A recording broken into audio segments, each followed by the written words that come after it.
Hello बच्चों, आइए आगे चलते हैं। आज हम आपके लिए चैप्टर नंबर 5 एरिथमेटिक प्रोग्रेशन का पार्ट नंबर 3 लेके आए हैं। इसमें हम एक्सरसाइज 5.2 का इंट्रोडक्शन पार्ट देखेंगे। मतलब एक्सरसाइज 5.2 से पहले जितने एग्जांपल्स हैं और जितने कॉन्सेप्ट हैं, जितने फॉर्मूले हैं, ताकि हम एक्सरसाइज 5.2 को अच्छे से सॉल्व कर सके, वो सीखेंगे। ठीक है, तो बच्चों देखो, जो टॉपिक है वो है the nth term of an AP. अच्छा बच्चों, इसका मतलब क्या है? जैसे मैंने आपसे बोला कि एक एपी है जिसकी फर्स्ट टर्म है a1, सेकेंड टर्म है a2, थर्ड टर्म है a3 और ये चलती जा रही है। तो मैं कहता हूँ होगी इसकी कुछ लास्ट टर्म। इसका मतलब देखो, इसका मतलब है फर्स्ट टर्म और ये यहाँ पे खत्म हो रही है, तो ये क्या है? Last term.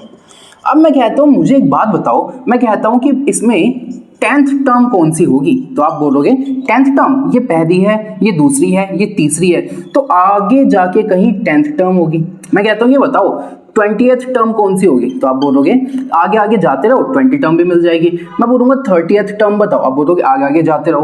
मैं बोलूंगा एक बात बताओ, क्या इस पूरे एपी में कोई नंबर आएगा जिस नंबर को मैं 50 बोलूंगा? तो आप बोलोगे यार ये कैसे बता सकते हैं? तो ये जितने भी क्वेश्चन है ना, इसका आंसर देता है the nth term of an AP. ठीक है, अब देखो इसका फॉर्मूला क्या होता है और होता क्या है। तो बच्चों आज के बाद जब भी ए एन देखोगे ना, बड़ा ए छोटा एन, इसका मतलब होगा nth term of an arithmetic progression, यानी एपी। एपी अच्छा, और बच्चों n क्या होता है? तो आपको पता है n होता है नंबर ऑफ टर्म्स। ठीक है, या फिर हम इसको कहते हैं ऑर्डर ऑफ टर्म्स। ठीक है, अच्छा मैं कहता हूं a क्या होता है? तो a बोलोगे a होता है फर्स्ट टर्म। अच्छा d क्या होता है? तो आप बोलोगे भैया हमें ये पता है, d होता है कॉमन डिफरेंस। अच्छा, अब बच्चों जब अपने को ये चार चीजें पता है ना, तो मैं कहता हूं अगर किसी एपी में मुझे ये तीन चीजें पता है और मेरे से nth टर्म पूछा जाता है, तो इसका एक फॉर्मूला होता है an equal to a plus bracket में n-1 इंटू डी। ये होता है बच्चों nth टर्म निकालने का फॉर्मूला, जहां ये nth टर्म होता है, ये फर्स्ट टर्म होता है, ये होता है नंबर ऑफ टर्म्स और ये होता है कॉमन डिफरेंस। ठीक है बच्चों, एक बार इसे नोट करना। आइए बच्चों आगे चलते हैं। अब बच्चों देखना, nth टर्म है तो ऑफ एन एपी का फॉर्मूला क्या बताया? तो आपने बताया ए एन होता है a plus n-1 into D. ठीक है, अब बच्चों इस फॉर्मूले के यूज क्या है? तो यह है पहला यूज नंबर 1। इससे आप ना कोई भी आपको एपी गिवन होगी ना, तो आप उसका कोई भी टर्म निकाल सकते हो। तो इस फॉर्मूले का यूज नंबर 1 ये है, to find any term of AP. इसके बहुत यूज हैं। पहला यूज ये है कि अगर मुझे ये फॉर्मूला आता है ना और मेरे पास एपी पता है, तो इस एपी का मैं कोई भी टर्म निकाल सकता हूं। जैसे देखो, ये है first term, second term, third term, fourth term, fifth term, sixth term. अब आगे के टर्म्स चाहिए, तो मैं कहता हूं ये बताओ, ये एक एपी है ना, इसका 10th टर्म क्या होगा? तो आप बोलोगे पहला, दूसरा, तीसरा, चौथा, पांचवा, छठा, सातवां, आठवां, नौवां, 10वां, कहीं 10वां टर्म होगा तो। लेकिन क्या होगा? तो देखो मैं कहता हूं मुझे कौन सा टर्म चाहिए? 10th term.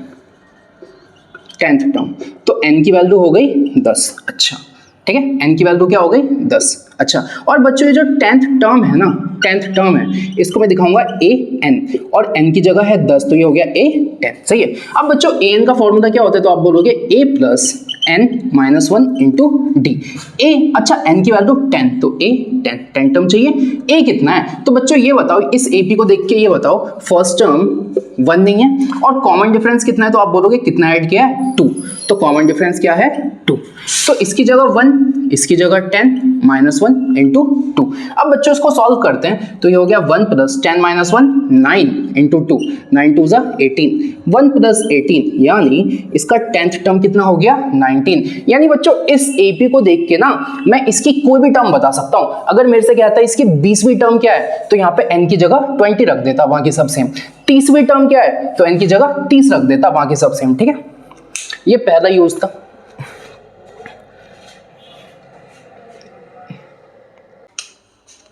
बच्चों आगे चलते हैं और देखना इस फॉर्मूले का पहला यूज क्या था कि अगर हमारे को एक एपी पता है ना तो उस एपी का कोई भी टर्म, कितने भी नंबर वाला टर्म हम निकाल सकते हैं। बता दिया कैसे। दूसरा यूज क्या है बच्चों इस फॉर्मूले का कि अगर मुझे कोई एपी पता है जिसमें मुझे पहला टर्म पता है, आखिरी टर्म पता है और मेरे को कॉमन डिफरेंस पता है, तो मैं बता दूंगा कि इस एपी में टर्म्स कितने होंगे। जैसे आपसे क्वेश्चन आया कि 2, 5, 8, 11 और ये 74 तक जा रहा है, तो आपने कहा पहला टर्म क्या है 2, कॉमन डिफरेंस क्या है a2 माइनस a1, 5 माइनस 2 कितना आ गया 3, लास्ट टर्म क्या है, लास्ट टर्म तो आप बोलोगे 74, कितने हैं 74। अब मैंने कहा मुझे ये तीन चीज पता है, मुझे ये बताओ इस एपी में कितने टर्म्स है, तो आप बोलोगे पहला, दूसरा, तीसरा, चौथा दिख रहा है, आखिरी दिख रहा है। अब यहाँ पे कितने टर्म्स है ये कैसे बताएं, तो ये भी इसी फॉर्मूले से बताओगे। मैंने कहा देखो एक बात बताओ, जब आपको टोटल नंबर ऑफ टर्म्स बताने यानी आपको n बताना है, n ही तो बताना है, n होता है नंबर ऑफ टर्म्स, तो देखो क्या करो ये फॉर्मूला लगाओ an equal to a plus n minus 1 equal to d। ठीक है, अब बच्चों ये जो an है ना इसकी जगह रखो l, तो ये है हमारा an, ऐसे ही करना है। ठीक है, तो यहां हमने रख दिया 74। फर्स्ट टर्म कितना है 2, n वही तो निकालना है, नहीं पता, d कितना है 3। अच्छा, अब ये 2 इधर जाके हो जाएगा तो ये हो गया 74 माइनस 2, ये हो गया n माइनस 1, ये हो गया 3। अब बच्चों 74 में से 2 जाएगा, बच गया 72, ये हो गया n माइनस 1 इंटू 3। अब बच्चों ये मल्टीप्लाई में इधर आके डिवाइड में n माइनस 1। ठीक है, अब आगे देखो इससे ये जाएगा तो 3 2 6 और ये हो गया 4, 24। तो n माइनस 1 24 है बच्चों, तो ये बताओ ना n क्या हो जाएगा 25, n कितना हो जाएगा 25। यहाँ देखो ना ये माइनस इधर जाके प्लस हो गया, तो मैंने कहा इस एपी में टोटल टर्म्स कितने आ गए, तो आप बोलोगे n की वैल्यू क्या आई है, तो मैं बोलूंगा इसमें जो टोटल टर्म्स होंगे ना वो होंगे 25 टर्म्स। यानी यहां से शुरू किया और यहां खत्म किया और मैंने गिनती करी कितने टर्म्स है, तो आंसर क्या आ गया 25। तो ये इस फॉर्मूले का दूसरा यूज था। ठीक,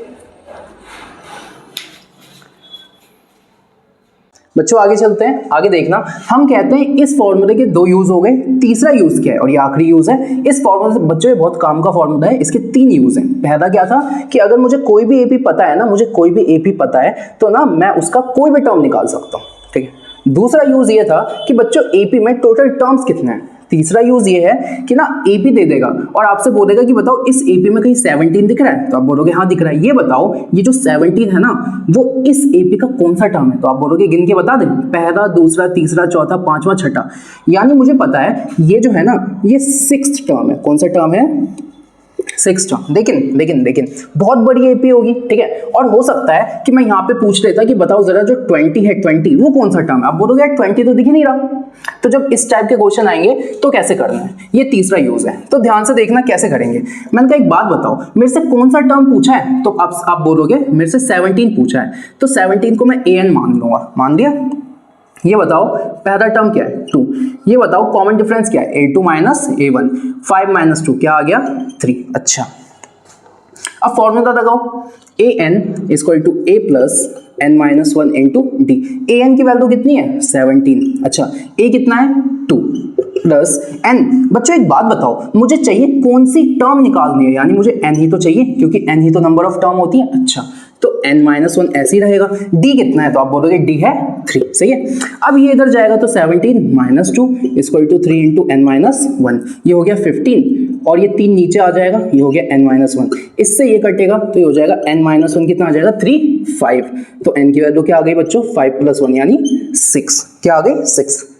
और बच्चों यहां देखो हमने क्या बोला था, पहला, दूसरा, तीसरा, चौथा, पांचवा, छठा, यानी जो 17 है ना वो इस एपी की छठी टर्म है, गिन के भी बता दिया। लेकिन मान लो बहुत बड़ी एपी होगी और मुझे कोई टर्म बताना होगा, तो मैं क्या करूंगा ना, मैं इस फॉर्मूले से निकालूंगा। और मैंने कहा यहाँ पे n की वैल्यू क्या आई है 6। अगर n की वैल्यू 6 आई है इसका पता है क्या मतलब है, ये जो 17 है ना is 6th term of an AP, 6th term of this AP. मतलब मुझे ये पता चला कि ये जो 17 है ना वो इस एपी का छठा टर्म है। और देखो गिनो, पहला टर्म, दूसरा टर्म, तीसरा, चौथा, पांचवा, छठा, यानी सही है। तो ये तीसरा यूज है। अब बच्चों आगे चलते हैं। अब ये देखेंगे एग्जाम्पल नंबर 3 देखेंगे। इसमें देखो वो फॉर्मूला कैसे लगेगा। तो बच्चों ध्यान से देखो क्वेश्चन क्या है, कह रहा है 2 7 12, ये एक एपी चल रही है। ठीक है, इसकी 10वीं टर्म बताओ। ठीक है, तो सबसे पहले गिवन देखो a कितना है 2, d कितना है 7 माइनस 2 यानी 5। अच्छा, कौन सी टर्म बतानी है? 10th टर्म बतानी है, यानी हमें A10 बतानी है। क्या बतानी है? A10, यानी n की वैल्यू क्या आ गई? 10। ठीक है, अब फॉर्मूला लगाओ, an equal to a plus N minus one into D. कौन सी टर्म बतानी है? 10वीं टर्म। a कितना है? 2 प्लस इसकी जगह 10 माइनस 1। अच्छा, d कितना है? 5। तो a 10 हो गया 2 प्लस ये हो गया 9 5। तो a 10 हो गया 2 प्लस 9 5 ज़ा 45, यानी कितना आ गया? 47। यानी बच्चों जो 10वीं टर्म है वो कितनी आ गई? 47। तो मैं क्या बोलूँगा, इस AP में जब मैं 10वीं टर्म पे पहुंचूंगा ना तो उसका आंसर क्या होगा? 47। ठीक है, ये नोट कर लो बच्चों। एग्जाम्पल नंबर 4 देखो। एग्जाम्पल नंबर 4 में क्या करना है देखना, क्या बोल रहा है? Which term of an AP is -81। बच्चों मैंने उस फॉर्मूले के 3 यूज बताए थे, तो देखो हर किसी के ना किसी एक यूज पे ही क्वेश्चन हो रहा है। इस पिछले वाले क्वेश्चन में और इस वाले क्वेश्चन में क्या फर्क है? इस क्वेश्चन में आप देखो क्या बोल रहा है कि ये जो AP गिवन है, ये वाली जो AP गिवन है, इसमें -81 कौन सा टर्म है बताया था ना कि यूज में। तो मैंने कहा कौन सा टर्म चाहिए? -81 चाहिए, तो जो टर्म चाहिए होता है उसको an मानते हैं। अच्छा, a कितना है? तो a है 21। ठीक है, अच्छा अब कॉमन डिफरेंस क्या होगा? तो ये हो गया a1, ये हो गया a2। तो जो कॉमन डिफरेंस होता है a2 माइनस a1, a2 है 18 और ये है 21, तो ये हो गया 18 माइनस 21 यानी -3। ठीक है, तो an की वैल्यू है -81, a की वैल्यू है 21, d की वैल्यू है -3। अच्छा, अब हमसे कौन सी टर्म पूछे? विच टर्म, यानी हमसे n पूछा है। ठीक है, तो बच्चों लगाओ formula, an equal to a plus N minus one into D. ठीक है, अब an कितना है? तो -81, a कितना है? 21, n यही तो पूछा है, d कितना है? -3। अच्छा, तो -81 ये इधर आ गया -21, ये हो गया -3 n-1। अब बच्चों देखो 80 और 20 100 और ये हो गया -102 और ये हो गया -3 इंटू n-1। इससे ये कट गया, ये नीचे आ गया, तो 102 के नीचे आ गया 3 और ये हो गया n-1। 3 3 ज़ा और ये हो गया 4, 34 इक्वल टू n-1। तो बच्चों n की वैल्यू क्या हो गई? n की वैल्यू हो गई अपनी यहाँ से n की वैल्यू हो गई 34 प्लस 1 यानी 35। यानी बच्चों n कितना आ गया? 35। तो मैं क्या बोलूँगा? ये जो -81 है ना, वो इस AP की कौन सी टर्म है? 35th term. समझ आया? तो ये तो बच्चों यहाँ तक का आंसर हो गया। अब इसके आगे देखो, इसके आगे क्या पूछा है? देखो, also is there any term 0। देखो इस क्वेश्चन में आपसे बोला है इस AP में क्या 0 भी कोई टर्म है? तो देखो कैसे देखेंगे बच्चों, कभी ये क्वेश्चन आए कि क्या ये कोई टर्म है या नहीं, तो कैसे देखेंगे? तो हाफ पार्ट तो ये ऐसे हो गया। ठीक है, तो मैं साइड हो जाता हूँ, आप इसे नोट कर लो पहले।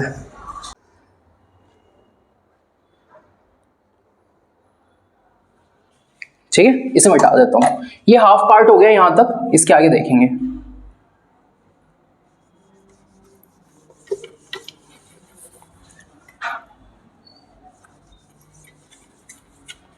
तो देखना इसके आगे देखेंगे, तो हम कहते हैं फर्स्ट टर्म है आपका 21, सेकंड टर्म है आपका 18, तो कॉमन डिफरेंस क्या होगा? a2 माइनस a1, 18 माइनस 21 क्या आएगा? -3। तो बच्चों फर्स्ट टर्म हो गया 21, d हो गया -3। अच्छा, और क्या? तो बच्चों अब हमें देखना है कि क्या 0 इस AP में कहीं आएगा, तो an की जगह रख दो 0, तो हमें n निकालना है। ठीक है, ये हमारा सवाल बनता है अब। तो ठीक है, करते हैं। तो बच्चों फॉर्मूला लगाएंगे, an equal to a plus n-1 into D. बच्चों an की जगह अपन को 0 रख देना है। a कितना है? 21, n वही तो चाहिए, d कितना है? -3। अब बच्चों देखो ये इधर गया -21, ये हो गया -3 n-1। इससे ये कटा 7 बार, तो 7 इक्वल टू n-1 यानी n इक्वल टू 7 प्लस 1 यानी 8। तो बच्चों n की वैल्यू क्या आ गई? 8। इसका पता क्या मतलब है? इसका मतलब ये है कि ये जो 0 है ना, ये जो 0 है इस AP का 8वां टर्म है। जैसे ये पहला टर्म है, जैसे ये दूसरा टर्म है, जैसे ये तीसरा टर्म है, तो ऐसे जब हम 8वें टर्म पे जाएंगे ना तो आंसर क्या आएगा अपना? 0। तो क्वेश्चन में ये बोला था कि 0 इस AP में आएगा क्या? तो आप बोलोगे हाँ जी 8वें नंबर पे आएगा। तो आंसर क्या होगा? Yes, 0 is 8th term of this AP। ठीक है, इसमें क्या बोल रहा है, इसमें एक आया कि डिटरमाइन द एपी, एक ऐसा एपी बताओ जिस एपी का जो तीसरा टर्म है ना, जो तीसरा टर्म है वो 5 होना चाहिए। यानी आपसे कहा है एक ऐसा एपी बताओ जिसमें जो तीसरा टर्म है वो कितना होना चाहिए, 5, और जो सातवां टर्म है ना वो 9 होना चाहिए। तो वो एपी कैसा होगा? तो बच्चों एक बात बताओ, इसको ये क्या लिखा हुआ है A3 और ये क्या लिखा है A7। बच्चों ए एन का क्या फॉर्मूला होता है, A plus N minus 1 into D. तो बच्चों अगर मैं A3 के लिए देखूं, A3 के लिए तो A प्लस एन की जगह 3 माइनस 1 इंटू डी। तो बच्चों A3 को मैं A प्लस 2D लिख सकता हूं क्या, और इसकी वैल्यू कितनी है 5। ठीक है, आगे चलो फिर से एक बार फॉर्मूला लगाओ, A N equal to A plus N minus 1 into D. अब बच्चों एन की वैल्यू 7, तो A7 equal to A plus 7 minus 1 into D. तो A7 हो गया a प्लस 6D, और बच्चों इसकी वैल्यू कितनी है 9। तो ये हो गया इक्वेशन नंबर 2, ये हो गया इक्वेशन नंबर 1। एक बार यहां तक नोट करो।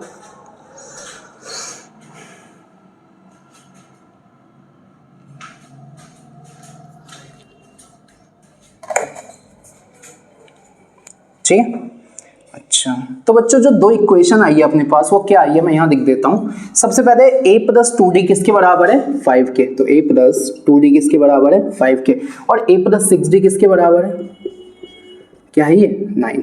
अच्छा ठीक है, अब हमें इसका कुछ काम नहीं है। तो बच्चों अब देखना यहाँ पे लिखा हुआ है a प्लस 2D कितना है 5 और a प्लस 6D कितना है 9। अब बच्चों एक बात बताओ, मेरे पास दो इक्वेशन है और दो इक्वेशन को सॉल्व करने के लिए हमने एक चैप्टर पढ़ा है, चैप्टर नंबर 3, जिसका नाम है linear equation in two variable, in two variable. अब हमने कहा इसमें हमने इक्वेशन को सॉल्व करने के बहुत सारे मेथड्स पढ़े हैं, जिसमें से एक का नाम है एलिमिनेशन मेथड। तो मैं कहता हूँ वही लगाएंगे यहाँ पे। तो यहाँ पे हम जो मेथड लगा रहे हैं उसका क्या नाम है, एलिमिनेशन मेथड। ठीक है, अब देखना बच्चों ध्यान से। तो मैं कहता हूं अगर आप देखो तो यहाँ पे माइनस, यहाँ पे माइनस, यहाँ पे माइनस, तो a से a कट गया। अब 2 माइनस 6, बच्चों 2 में से 6 गया तो -4 और d लगा दो, और 5 में से 9 गया तो -4। इससे ये कटा, इससे ये कटा, d कितना आ गया 1। d कितना आ गया 1। अब बच्चों d तो मिल गया हमें, तो बच्चों ये जो d मिल गया उसको किसी भी इक्वेशन में रखो। चलो पहले मैं रख देता हूँ। तो मैंने कहा a प्लस 2d किसके बराबर है 5 के, और d की वैल्यू क्या है 1। तो a प्लस 2 इंटू 1 5 है, तो a प्लस 2 5 है, तो a कितना है 5 माइनस 2, यानी बच्चों a की वैल्यू क्या आ गई 3। a की वैल्यू 3 है और d की वैल्यू 1 है। ठीक है बच्चों, अगर मेरे को एक AP बनाना है तो मुझे दो ही चीज तो चाहिए, एक चाहिए फर्स्ट टर्म और एक चाहिए कॉमन डिफरेंस। तो एक बार यहां तक नोट करो।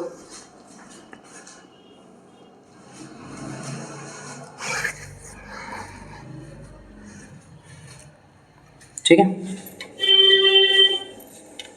अब देखना यहाँ पे a की वैल्यू है 3 और d की वैल्यू क्या है 1। ठीक है, अब बच्चों मुझे क्या चाहिए, मुझे वो AP बना के दिखाना है। तो चलो मैं कुछ टर्म्स लिख देता हूँ। तो एक AP का जनरल फॉर्म क्या होता है, a, फिर होता है a प्लस d, फिर होता है a प्लस 2d, फिर होता है a प्लस 3d, और ये चलता रहता है, यही होता है बच्चों। तो a कितना है 3, फिर है a प्लस d यानी 3 प्लस 1। ठीक है, फिर अगला टर्म क्या है a प्लस 2d, तो 3 प्लस 2 इंटू 1। अगला टर्म क्या है a प्लस 3d, तो 3 प्लस 3 इंटू 1, और ये ऐसे ही चलता रहेगा। तो फर्स्ट टर्म 3 और 1 4, 3 और 2 5, 3 और 3 6। तो बच्चों दिख रहा है 3 4 5 6, फिर 7, फिर 8, फिर 9, और ये ऐसे ही चलता रहेगा।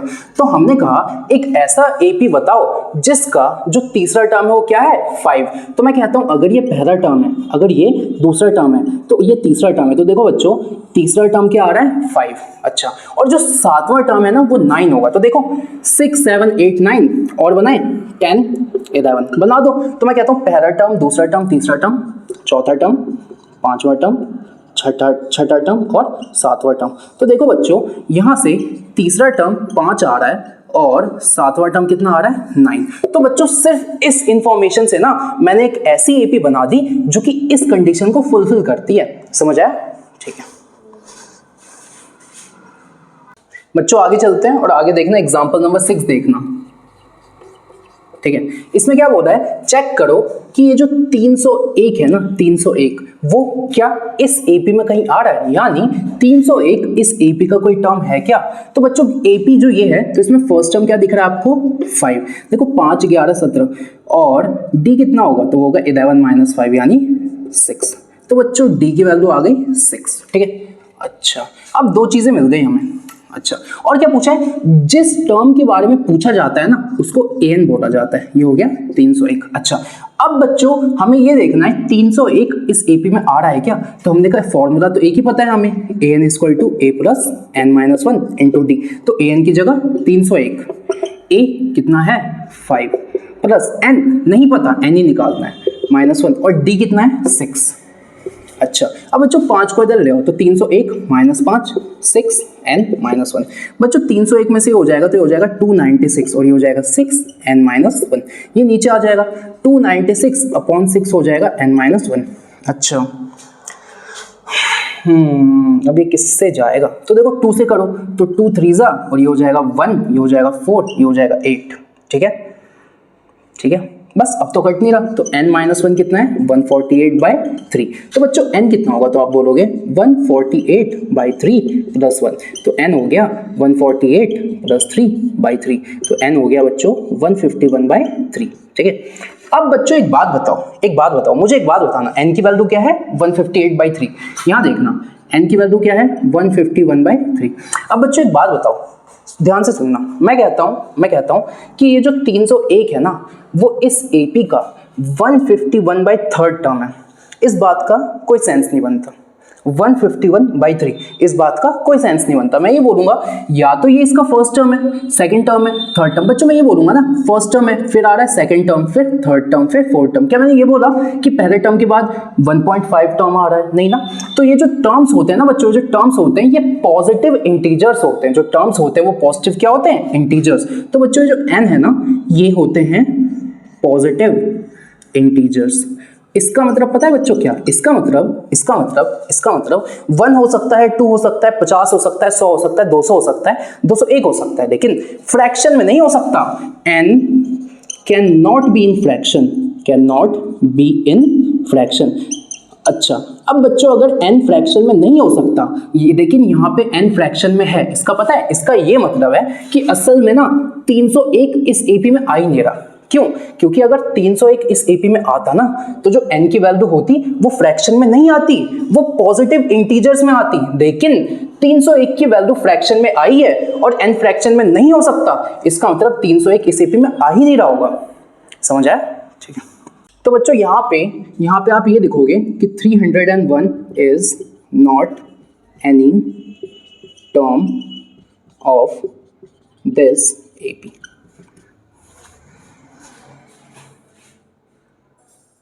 चलते हैं और आगे देखना, एग्जांपल नंबर 7 देखेंगे। देखो इसे कैसे करेंगे, क्या बोला है, how many 2 digits number are divisible by 3। बच्चों सबसे पहले सुनो, 2 डिजिट नंबर क्या होगा, 2 डिजिट नंबर वो होंगे जिसमें 2 डिजिट होंगे। जैसे मैं कहता हूं क्या 9 एक 2 डिजिट नंबर है, बताओ कितने डिजिट है, 1। मैं बोलूंगा 11 तो आप बोलोगे 1 डिजिट यहाँ है 1 यहाँ है, तो आप बोलोगे हाँ। तो सबसे छोटा 2 डिजिट नंबर होता है बच्चों 10। क्या होता है 10। और सबसे बड़ा कौन सा होता है 99। पता है क्यों, क्योंकि 10 से छोटे पे जाओगे ना तो आप 9 पे आ जाओगे, और 9 जो है ना वो सिंगल डिजिट नंबर है, सिंगल डिजिट नंबर। और 99 से ऊपर जाओगे ना तो फिर आएगा 100। बट बच्चों इसमें 2 नहीं है, इसमें 3 डिजिट आ गए, यानी सबसे छोटा नंबर होगा 10 और सबसे बड़ा होगा 99, अगर मैं 2 डिजिट नंबर की बात करूं। ठीक है, अच्छा अब सुनना ध्यान से। तो बच्चों इसने कहा है कि ना हमें 2 डिजिट नंबर चाहिए, तो हमने कहा 10 से लेके वो कहां तक जाएगा 99 तक। लेकिन उसने आगे कहा है सुनो 2 डिजिट नंबर तो चाहिए, लेकिन ये 2 डिजिट नंबर ऐसे होने चाहिए ना जो कि 3 से कट रहे हैं। इसका मतलब पता है क्या, वो 2 डिजिट नंबर भी होने चाहिए और 3 के टेबल में भी आने चाहिए। तो मैं कहता हूँ 10 तो नहीं आता, 11 भी नहीं आता, 12। तो 12 आएगा, फिर 12 के बाद 15, फिर देखो 3 का पहाड़ा पढ़ना है, 12 15 18 21 24 27 30 और ये चलता कहां तक जाएगा। तो बच्चों जो 99 है ना वो भी आता है 3 के टेबल में। ठीक है, तो यानी असल में ना उसने हमसे ये पूछा है, इसकी बात की है। ठीक है, तो इसे भी मिटा दिया जाए। अच्छा, अब उसने कहा है ये आपके पास एक AP है, तो इसका फर्स्ट टर्म क्या है, अब बोलोगे 12, कॉमन डिफरेंस क्या है, तो आप बोलोगे 15 माइनस 12 3। अच्छा, लास्ट टर्म क्या है, AN, ये वाला, अभी इसको लास्ट टर्म मानेंगे तो ये हो गया 99, ठीक है। अच्छा, अब ये बोला हाउ मैनी, बच्चों जब ये टर्म आ गया ना हाउ मैनी, इसका मतलब आपसे पूछा है number of terms, number of terms मतलब क्या पूछा है, n पूछा है। कैसे पता चला, तो मैंने कहा क्वेश्चन को ध्यान से पढ़ो और ये देखो, उसने कहा ये जो इतने सारे तुमने टर्म्स दिखे हैं ना, तो ये कितने हैं टोटल, मतलब कितने ऐसे टर्म्स हैं जो कि 2 डिजिट भी हैं और 3 से डिवाइड भी हो जाते हैं। तो हमने कहा 12 से 99 तक जितने आ जाएं, अब वो कितने हैं वही तो पूछा है क्वेश्चन में, यानी n पूछा है। अच्छा, तो लगाओ भाई formula, an equal to a plus n minus 1 into D. an कितना है, अब बच्चों an क्या है 99, a क्या है 12। अच्छा, n क्या है बच्चों, n ही तो पूछा है तो n को n ही रहने दो। d कितना है 3। अच्छा, इसको इधर ले आओ, 99 minus 12 equal to n minus 1 into 3, तो बच्चों ये हो जाएगा 87 और ये, अच्छा कर ही देता हूँ, n माइनस 1 इंटू 3। अब बच्चों ये इधर मल्टीप्लाई में इधर आके डिवाइड, तो 87 बाई 3 बराबर n माइनस 1। बच्चों 3 1 जा 3, 3 2 जा 6 और ये कट जाएगा 29, तो n माइनस 1 आ गया 29, तो n कितना हो गया 29 प्लस 1, तो बच्चों n की वैल्यू क्या आ गई 30। इसका मतलब पता है बच्चों क्या आ गया, इसका मतलब ये आ गया कि ना ऐसे 30 टर्म्स होंगे। कैसे, तो आप बोलोगे 2 डिजिट नंबर भी होंगे, 3 से डिवाइड भी होंगे, और ऐसे कितने टर्म्स होंगे, तो 30। तो बच्चों क्वेश्चन में ये बोला था कि कितने 2 डिजिट नंबर ऐसे हैं जो कि 3 से डिवाइड होते हैं, तो कितने 2 डिजिट नंबर ऐसे हैं जो कि 3 से डिवाइड होंगे, तो कितने हैं, तो आप बोलोगे यार 30 2 डिजिट नंबर ऐसे हैं जो कि 3 से डिवाइड होंगे, 30 2 डिजिट नंबर ऐसे हैं जो कि 3 से डिवाइड होंगे, ठीक है। बच्चों अगला एग्जांपल देखना, एग्जांपल नंबर 8 कैसे होगा, ध्यान से देखो क्या बोला है। ये बोला है कि ना इस, बच्चों देखो अभी तक हम कोई भी टर्म निकालते थे ना, तो हम ना जैसे मैंने कहा कि 2 4 6 8 10 और ये चलता रहता था। अब मैं कहता हूँ कि बताओ मुझे 10th टर्म बताओ, तो बच्चों एक बात बताओ, आप ये वाला फॉर्मूला लगाते हो an equal to a plus n minus 1 into D, और यहाँ पे आप 10 टर्म निकाल देते हो। लेकिन बच्चों कभी सोचो कि ये जो 10th टर्म निकालते हम चलते कहाँ से, तो आप बोलोगे भैया फर्स्ट से चलते हैं, फर्स्ट से सेकंड पे जाते हैं, सेकंड से थर्ड, और ऐसे ऐसे ऐसे ऐसे आगे चलते हैं। तो बच्चों कोई भी जो टर्म होता है ना, कोई भी टर्म वो कहाँ से देखा जाता है, स्टार्टिंग से। कोई भी जो टर्म होता है वो कहाँ से देखा जाता है, फ्रॉम स्टार्टिंग, या फिर आप ये भी तो कह सकते हो from first term, from first term, ठीक है। तो बच्चों अभी तक हम जितने भी क्वेश्चन कर रहे थे उसमें कुछ भी देख रहे थे ना, तो हम फर्स्ट टर्म से आगे जा रहे थे। लेकिन बच्चों इस क्वेश्चन में कहा है कि 11वां टर्म तो बताओ, लेकिन पहले टर्म से नहीं, आखिरी टर्म से, पहले टर्म से नहीं आखिरी टर्म से। अच्छा बच्चों पता है क्या बोला है कि ना आखिरी टर्म से आगे की तरफ आओ, मतलब मैंने कहा 2 4 6 8 10, मैंने कहा आखिरी टर्म से पहले टर्म की तरफ आओ। क्या दिखा है, from the last term towards the first term, आखिरी टर्म पहले टर्म की तरफ आओ, और जब आप लास्ट टर्म से फर्स्ट टर्म की तरफ जाना है, ठीक है। अच्छा देखो करेंगे कैसे, ये तो हो गया क्वेश्चन पूछा गया है। तो बच्चों गिवन क्या है, तो गिवन लिखो, गिवन AP क्या लिखा हुआ है 10 7 4, और ये कहाँ तक जा रहा है, -62 तक जा रहा है। तो बच्चों अगर मैं यहाँ से देखूँ तो ये होगा फर्स्ट टर्म, ये होगा सेकेंड टर्म, ये होगा थर्ड टर्म, और ये होगा अपना लास्ट टर्म, यही है मतलब। अब मैंने कहा मुझे फर्स्ट टर्म से लास्ट की तरफ नहीं जाना, मुझे लास्ट से फर्स्ट की तरफ आना है। तो बच्चों देखो जब भी आपसे क्वेश्चन में ये बोला हो कि ना लास्ट टर्म से वैल्यू बताओ, लास्ट टर्म से वैल्यू बताओ, तो एक तरीका बताता हूं, 2 मेथड सिखाऊंगा। मेथड 1 देखना, आप क्या करो इस AP को पलट के लिख दो, तो लास्ट टर्म बन गया फर्स्ट टर्म, और ये चलता चलता जा रहा है। फिर देखो अगर आप ऐसे जा रहे हो ना, तो फिर आ रहा है 4, फिर 7, और फिर क्या आ रहा है 10। अब बच्चों इस AP को ध्यान से देखो, तो ये हो गया फर्स्ट टर्म, ये हो गया आपका लास्ट टर्म। तो फर्स्ट टर्म क्या हो गया -62। अच्छा बच्चों कॉमन डिफरेंस चाहिए, कैसे निकलता है, तो हम कहते हैं कि एक बात बताओ ना, ये कोई टर्म होगा, इसका अगला टर्म ये है और अगला टर्म ये है, तो बच्चों कॉमन डिफरेंस कैसे निकलेगा। आप बोलोगे भैया देखो ध्यान से देखो, अगले टर्म में से पिछले टर्म को माइनस कर दो, यानी बच्चों कॉमन डिफरेंस 3। तो बच्चों A हो गया -62, कॉमन डिफरेंस हो गया 3, ठीक है। अच्छा और बच्चों ये बताओ अब यहाँ पे ये बताओ ना, लास्ट टर्म क्या है 10, तो ए एन कितना है 10, ठीक है।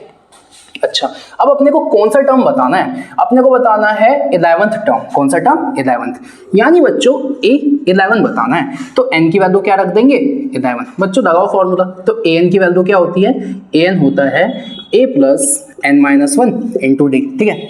ए 11 बताना है, तो ए क्या है -62 प्लस एन, तो बच्चों n की वैल्यू 11 है ना, क्योंकि 11वीं टर्म बतानी है, और डी की वैल्यू कितनी है 3, ठीक है।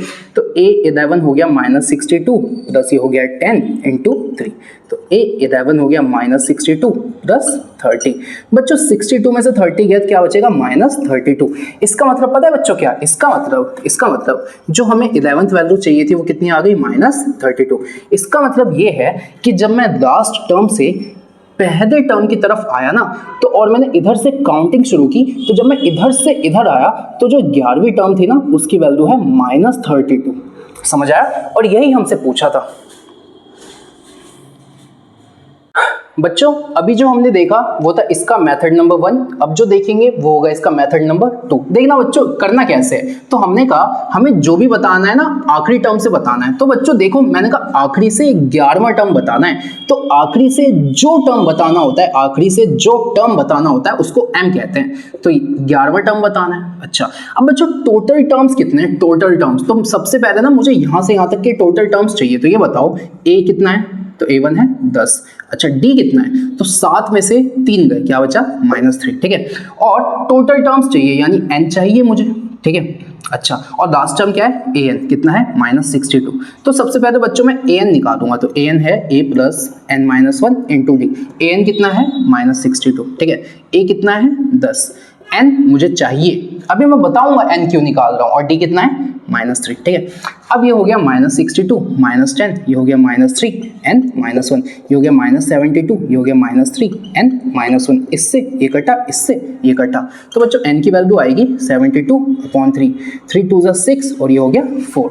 तो बच्चों n की वैल्यू कितनी आ गई 24, n की वैल्यू कितनी आ गई था, तो आई एम सॉरी n-1 की वैल्यू है 24, तो n की वैल्यू है 24 प्लस 1 यानी n की वैल्यू है 25।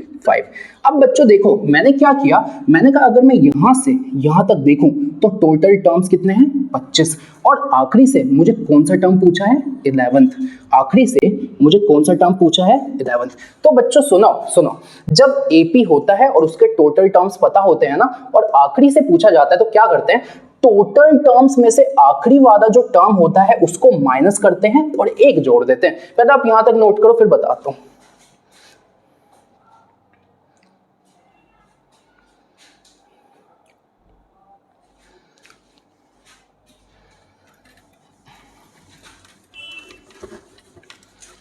तो बच्चों मैंने कहा जो टोटल टर्म्स है n कितने हैं 25, और आखिरी से जो कितने टर्म चाहिए 11वां, तो m की वैल्यू 11। अब मैं कहता हूं बच्चों, अब क्या करूंगा, तो मैंने कहा अगर मुझे आखिरी से 11वां टर्म चाहिए ना, mth term from the last, मुझे चाहिए 11th टर्म फ्रॉम लास्ट। अच्छा, फॉर्मूला क्या है n माइनस m प्लस 1, तो n की वैल्यू 25 अभी बताइए। अच्छा, इसकी वैल्यू 11 और प्लस 1, और बच्चों ये जो वैल्यू आएगी ना, देखो मैंने कहा अगर मुझे आखिरी से 11वां टर्म चाहिए ना, तो मैं इस वैल्यू में रखूंगा, तो मैं कहूंगा आखिरी से 11वां टर्म क्या होगा, तो ये वाला टर्म होगा शुरुआत से, फ्रॉम स्टार्टिंग। ध्यान से सुनना, ये आपको थोड़ा कंफ्यूजिंग रख सकता है। तो मैंने कहा मुझे चाहिए 11th टर्म फ्रॉम लास्ट, तो मैंने कहा एक बात बताओ, 25 में से 11 जाएगा, क्या बचेगा, आप बोलोगे 14, और ये कितना हो जाएगा 15, तो ये हो जाएगा 15th टर्म फ्रॉम स्टार्ट। अब बच्चों मैं समझाता हूँ, मैं तब से कर क्या रहा हूँ, तो सुनना, मैंने कहा वापस क्वेश्चन पे चलते हैं। मैंने कहा मुझे AP गिवन था, और आखिरी से पहले की तरफ जब आ रहा हूँ ना, तो मेरे को 11वां टर्म चाहिए, ठीक है।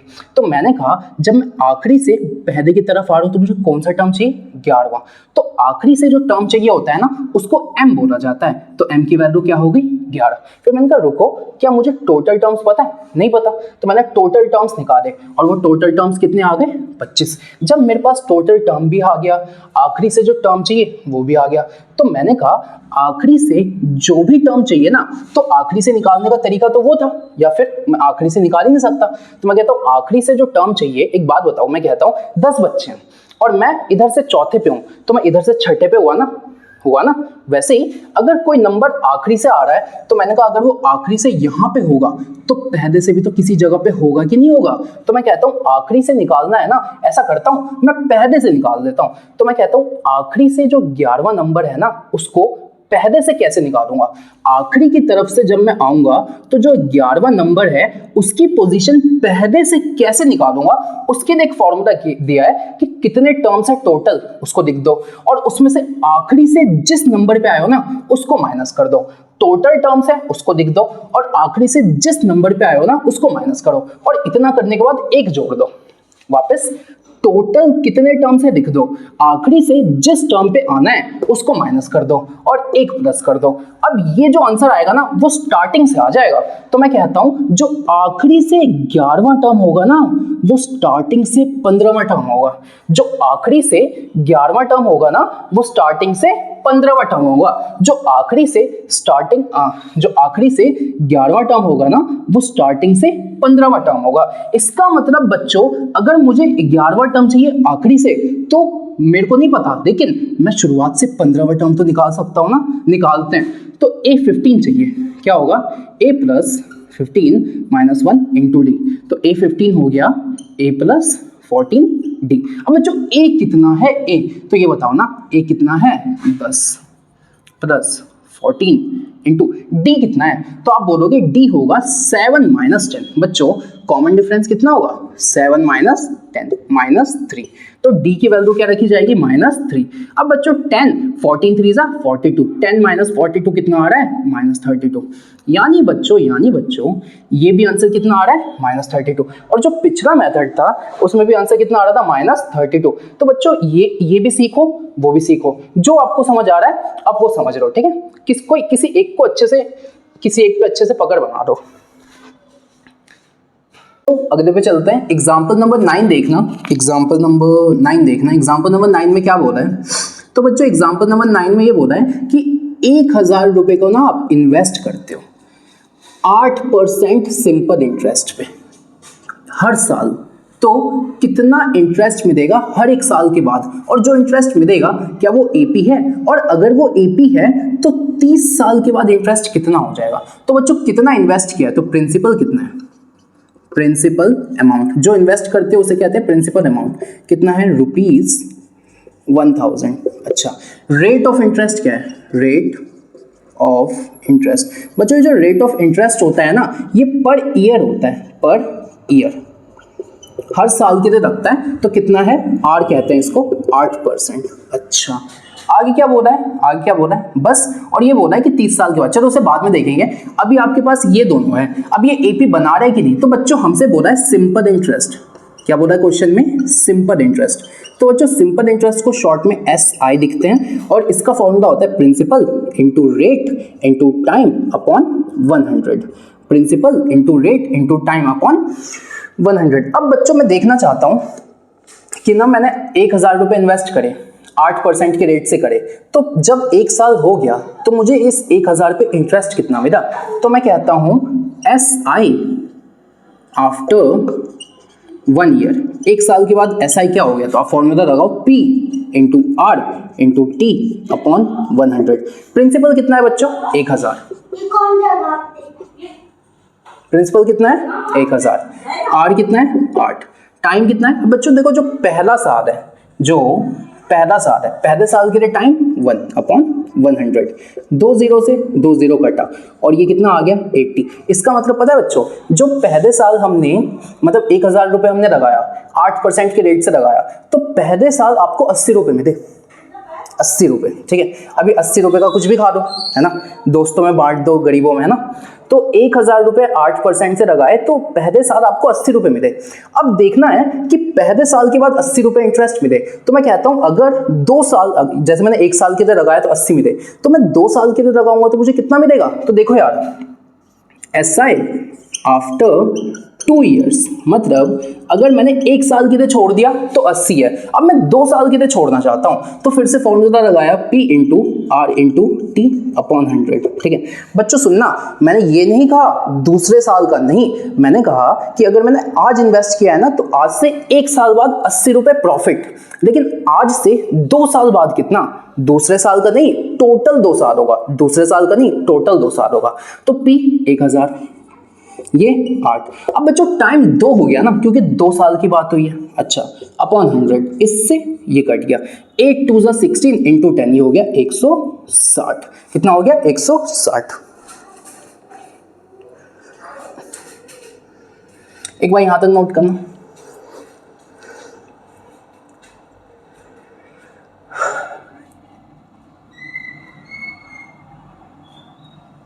ठीक है, तो बच्चों यहां पे मैं बेसिक इंफॉर्मेशन लिख देता हूं कि प्रिंसिपल कितना था, 1000, रेट ऑफ इंटरेस्ट कितना था, 8%। और ठीक है, अब इसे मिटा दो क्योंकि जगह चाहिए।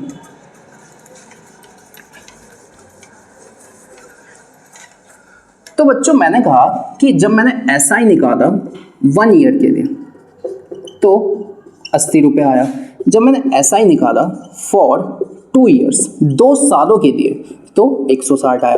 अब मैं एक और निकाल लेता हूँ, SI फॉर 3 ईयर्स। मैं कहता हूँ अगर मैंने आज अपने पैसे छोड़े तो 3 साल बाद तो P into R into T upon 100।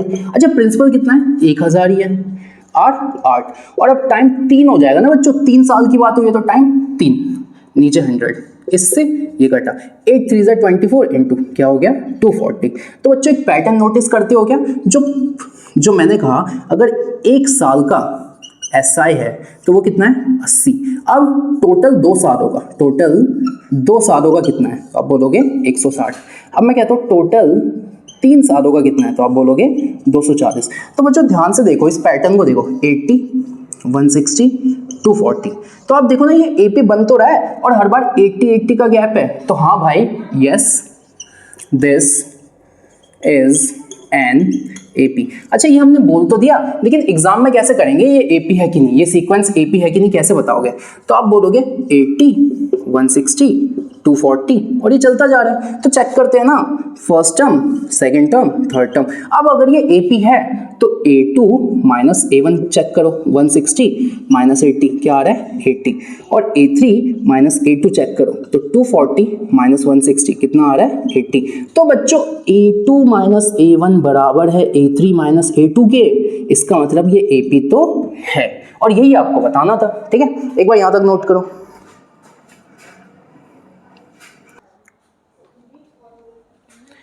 ठीक है,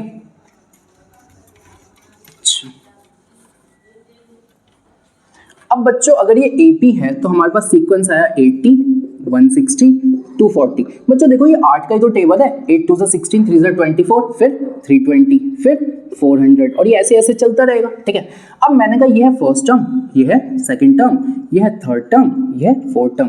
तो बच्चों यहां से फर्स्ट टर्म कितना है, तो आप बोलोगे 80। अच्छा, कॉमन डिफरेंस क्या है, A2 माइनस A1 कितना, 160 माइनस 80 यानी 80। तो बच्चों फर्स्ट टर्म है अपने पास 80, कॉमन डिफरेंस भी अपने पास क्या है, 80। ठीक है, अच्छा अब बच्चों अगर फर्स्ट टर्म 80 है और कॉमन डिफरेंस भी 80 है, तो मैं ये दिख क्यों रहा हूं, क्योंकि आगे उसने कहा अगर वो AP बनाता है, क्योंकि AP ये बना रहा है, तो आगे पढ़ते हैं। अगर वो AP बनाता है तो 30 सालों के बाद कितना इंटरेस्ट होगा, जैसे पहले साल के बाद इतना होगा, 2 सालों के बाद इतना होगा, 3 सालों के बाद इतना होगा, 4 सालों के बाद इतना होगा, 5 सालों के बाद इतना होगा, तो 30 साल के बाद कितना होगा, तो आप बोलोगे यानी हमसे जो पूछा गया है वो पूछा गया है A30, क्योंकि देखो ना पहले साल का A1, दूसरे साल का A2, तीसरे साल का A3, तो 30वें साल का A30 नहीं पूछा, तो AN की वैल्यू क्या होती है, A plus n-1 into D.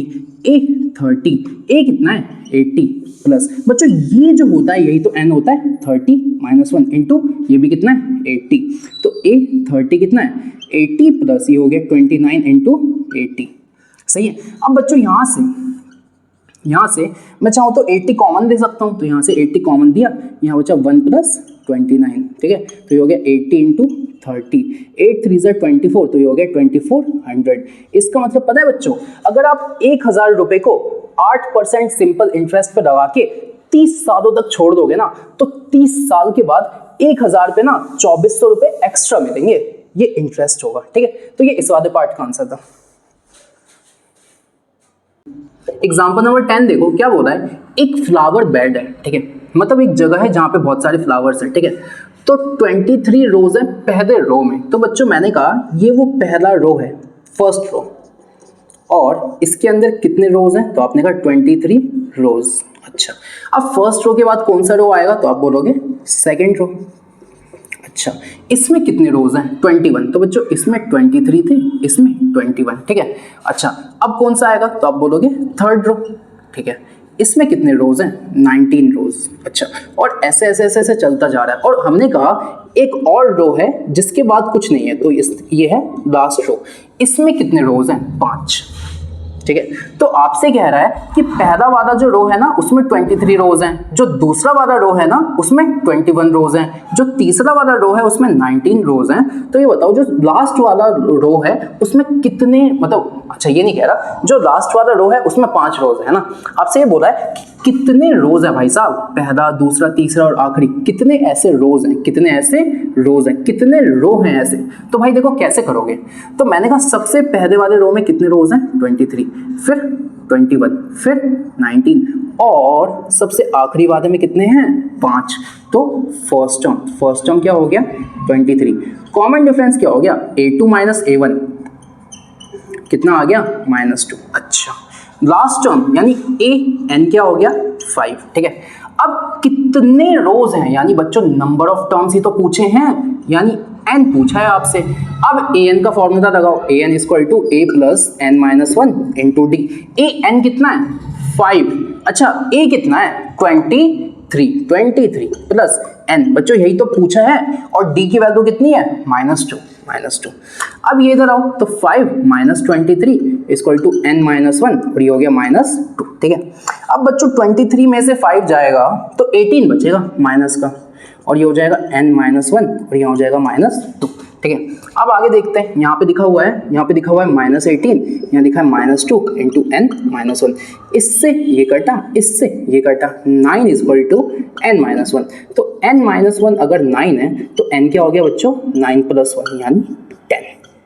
इसका मतलब पता है बच्चों क्या आ गया कि कितने ऐसे रोज हैं, तो आप बोलोगे पहला दूसरा तीसरा और आखिरी, तो टोटल 10 रोज हैं। तो आंसर क्या हो गया, देयर आर टोटल 10 रोज। यही पूछा था कितने ऐसे रोज हैं, तो बच्चों 10 ऐसे रो हैं, 10 ऐसे रो हैं, मतलब 10 ऐसी जगह हैं, 10 ऐसी जगह है। पहले में 23 फ्लावर्स थे, दूसरे में 21 थे, इसमें 19 थे, और जो आखिरी है उसमें 5 है। तो कितनी जगह है, तो टोटल 10 जगह है भाई, ठीक है। जैसे एक मीम है ना, बहुत जगह है नहीं जगह है वो वाला, ठीक है। तो बच्चों यहाँ पे ये अपना 5.2 का इंट्रोडक्शन पार्ट खत्म होता है, और ये एपी का पार्ट नंबर 3 है। जो पार्ट नंबर 4 होगा उसमें 5.2 के एक्सरसाइज के सॉल्यूशंस करवाएंगे, ठीक है। तब तक के लिए पढ़ाई करते रहिए, ऑल द वेरी बेस्ट।